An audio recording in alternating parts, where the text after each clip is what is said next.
This is where you had your mission commander, your mission pilot, and 2 additional seats for mission specialists.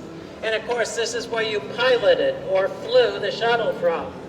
Below that is a mid-deck. This is where the galley was located.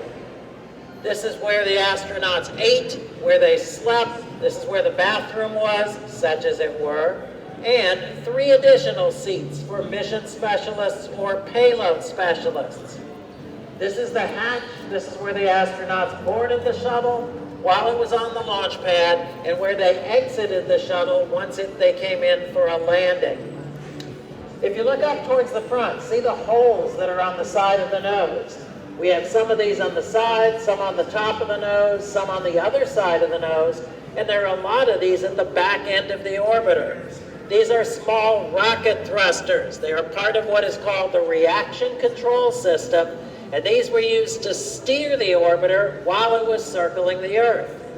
You can't steer this the same way you steer an airplane because there's no air up there. So to steer, the astronauts would fire short bursts out of these rocket thrusters, and that allowed them to do all of those fine steering movements, what they call roll, pitch, and yaw movements while they were circling the Earth.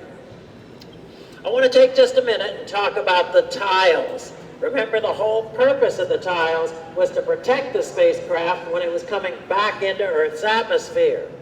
There are over 24,000 tiles on each shuttle orbiter, and there are different types of tiles. Up here you see an example of white tiles. These were put in areas you didn't need quite as much heat protection. They protected up to about 1,200 degrees Fahrenheit. Well, then you had black tiles, a lot of black tiles on the orbiter. The entire bottom surface of this vehicle is covered in black tiles. They protected up to about 2,300 degrees Fahrenheit. Well, then we had a very special type of material that was called reinforced carbon-carbon. It was gray, and they put it on the very tip of the nose and on the leading edges of the 2 wings. This was put where you needed the most heat protection, up to about 2,800 degrees Fahrenheit. Sometime after the start of the shuttle program, they replaced a lot of the white tiles with these white thermal blankets. Now, these almost look like quilt patches, and that is because NASA actually hired quilters to hand sew these things. They did the same job as the white tiles, but they were easier to install and easier to replace. Now, switching gears, I want to mention the big robotic arm. It had several functions. One of its jobs was to lift equipment out of the payload bay and move it out to open space. It would also do the reverse of that. And sometimes there would be an astronaut attached to the end of the arm so that person could work out away from the spacecraft. So why is Canada's name on the arm? They built it. They built it, so they get credit for it. In fact, quite often this is known, hey, we got some Canada folks here. Quite often this is known as the Canada arm. All right, but we're going to walk down here a few more steps. We're going to take a look inside the payload bay.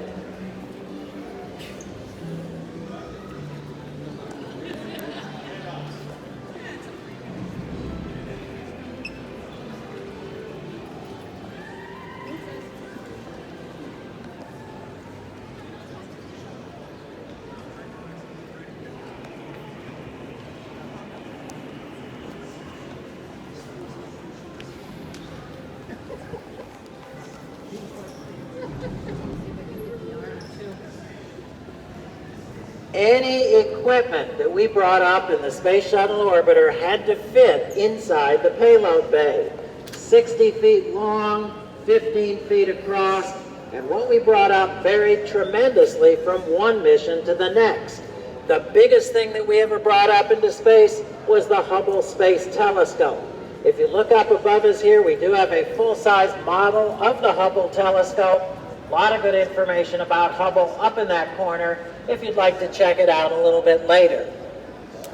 Towards the latter third of the shuttle program, the shuttle's main job was bringing up the components of the International Space Station. We built the space station one module at a time. The robotic arm would lift the module out of the payload bay, and then the astronauts would do spacewalks to attach that module to the ever-growing station. As this vehicle slowly approached the space station, it would dock to it via a docking port. And it connected to the docking port by the silver ring that you see up here. Notice the springs on there. Well, this ring would hit the docking port, the springs would compress, and that formed an airtight seal. So then the astronauts just had to float out of their living area through a little tube, up this tube, and once they passed this opening, they were inside the space station. Now I want to make a quick mention about the payload bay doors. On every single shuttle mission, as soon as this vehicle got into orbit, the astronauts opened those doors, and the doors stayed open throughout the entire mission. They would only close right before this vehicle was ready to head back to the Earth. Well, obviously you had to have the doors open so you could get to what was in the payload bay, but the open doors also served a very critical second function. See the reflective material on here? These doors served as radiators to radiate excess heat away from the spacecraft.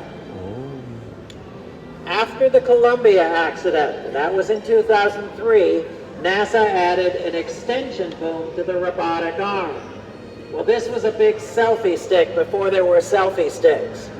They put a video camera on the end of that boom, and its job, once they'd gotten into orbit, was to visually inspect all the tiles to make sure there was no serious damage.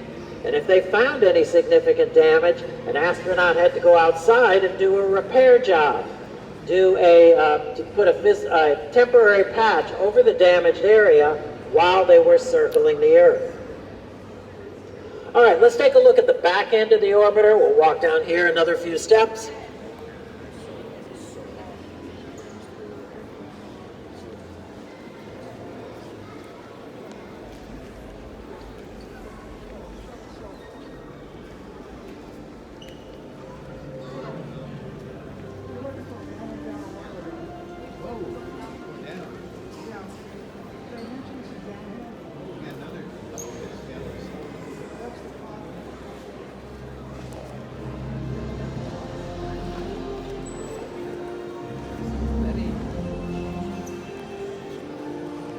So this is what I like to call the business end of the shuttle orbiter.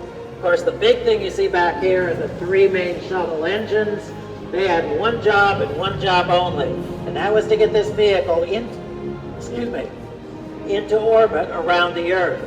So these engines ignited 6.6 seconds before liftoff, and they stayed lit for about 8.5 minutes. As soon as this vehicle started orbiting the Earth, those engines shut off, and they were not used again for that mission. We did not need them circling the Earth or coming in for a landing. Here are some more of those small steering thrusters, very similar to the ones I showed you up in the front. Another bank of them up here. Again, used to steer the orbiter while it was circling the Earth. We have more black tiles back here.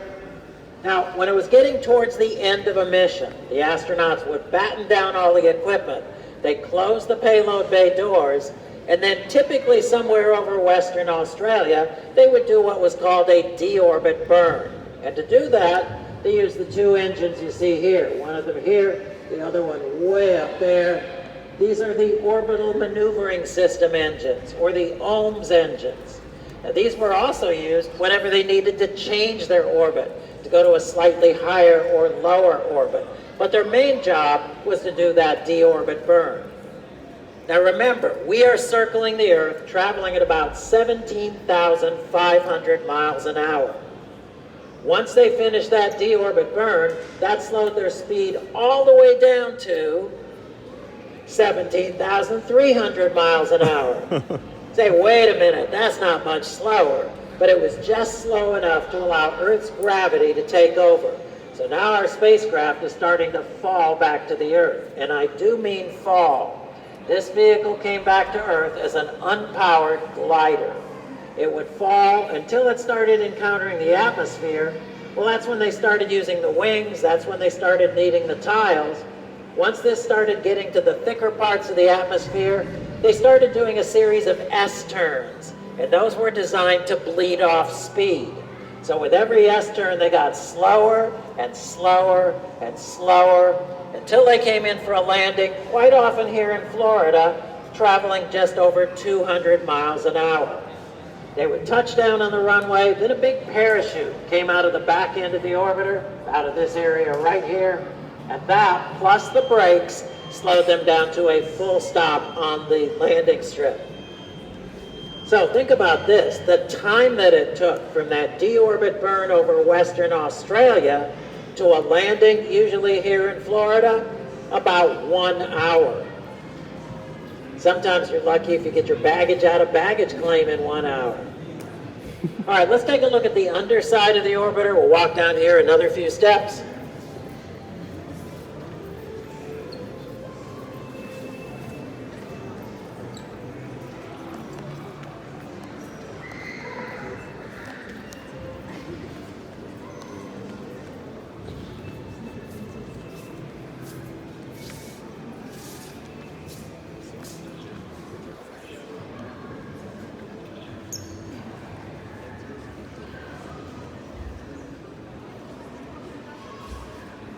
Now, you may remember just a few minutes ago, I said that the entire bottom surface of this vehicle is covered in black tiles. And you're looking at those tiles going, they don't look black to me. They look gray. Some of them almost look white. Well, NASA made a decision at the end of the shuttle program not to refurbish these vehicles. This looks essentially the same as it did after its last mission. When this vehicle was first built, every one of those tiles you are looking at was black. But after 33 re-entries into the atmosphere, encountering all that hot gas and plasma, the heat and the friction burned off a lot of that color. And that's why you see varying shades of gray. Now, we did have to replace some of the tiles. So for example, that is a replacement tile. These are replacement tiles. Way over here, more replacement tiles. They were all that color when this vehicle was first built. One of the questions I get asked a lot, how did you get this vehicle inside this building? Well, they built 3 sides of the building, but left the 4th side open. Brought the vehicle in, mounted it, and then built the 4th side of the building around it. It's not going anywhere anytime soon. Also, see how this is mounted on an angle? I want to give you a little example of NASA humor. NASA said, we want this mounted on a 43.21 degree angle. Well, that's pretty random. Where did they come up with that number? Well, that was just so they could go 4, 3, 2, 1. NASA humor. So as I said at the beginning, Atlantis flew 33 missions in space. The entire shuttle program flew 135 missions over its 30-year lifespan. The very first shuttle launched in April 1981. That mission was flown by Columbia. The very last mission was flown by Atlantis in July 2011, a little over 11 years ago.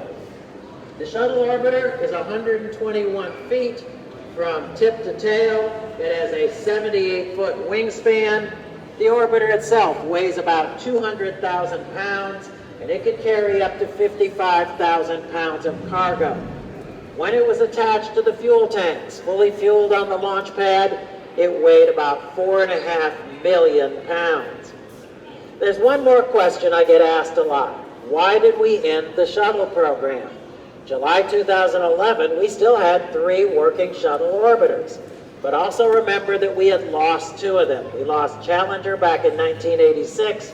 We lost Columbia in 2003. So there were some very serious questions about the inherent safety of this vehicle. Now, there was another reason that also contributed to the end of the program. In the mid-2000s, NASA was given a new directive. The powers that be said, NASA, we want you to focus on deep space exploration. Well, you can't use this vehicle for deep space exploration. It wasn't designed for that. You could not take this to the moon or to Mars. It wouldn't work there.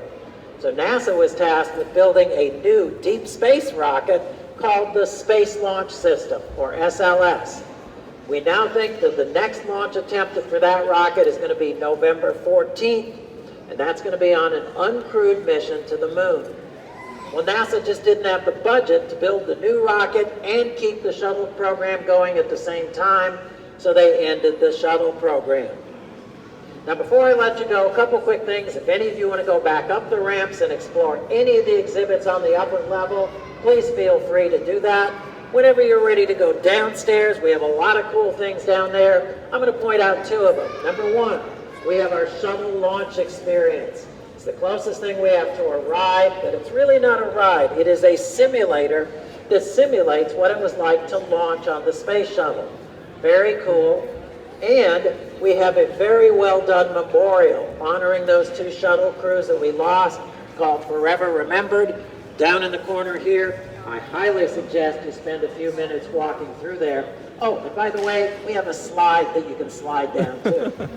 Very cool. So there's our tour of Atlantis. I hope you enjoyed it. If you have any questions, I'm going to stick around for a minute. Again, my name is Richard. Please enjoy the rest of your day here at the Kennedy Space Center. Thank you so much for being with us today. Thank you. No, two more. Two more, where are they? Discovery is located in just outside Washington, D.C., and Endeavour is located in Los Angeles. And the one in New York never flew. The one in New York never flew. They used it to test the landing capabilities. Okay. And then I know the space shuttle now, but did this ever go higher, to a higher orbit than the space shuttle? Like the Space station, yes. When we took Hubble up, and all the servicing missions, that was about 350 miles up. That's the highest. About 100 miles higher than the space station. And the moon is what? 240,000 miles. Yeah. So November 14th. Yeah, I know it like postponed a couple of times. Really looking forward to it. That rocket is probably big. That's big. It's a big rocket. Like, is it almost the size of the Saturn rocket from this? A little bit shorter, but it has more thrust. It's more powerful. Thank you so much. You're welcome. So you went over like why they ended it, but was there like an original mission statement or goal? Originally, they had the shuttle hoped to program? fly 100 missions on each of the orbiters. On each one. On each one. But of course, they also thought that they were going to be able to turn these things around real fast and launch every other week. They had no Were they clue. not expecting like the maintenance The involved? maintenance, the turnaround, the inspections, they had no clue how involved that was going to be. Wow. Was there like an original goal, like putting the space station together, or the Yes. hub was that the original goal? Part of of the it shuttle was program? to build a big space station. Awesome. Thank you so much. I You're really welcome. appreciate your tour. You have a nice day, sir. You too.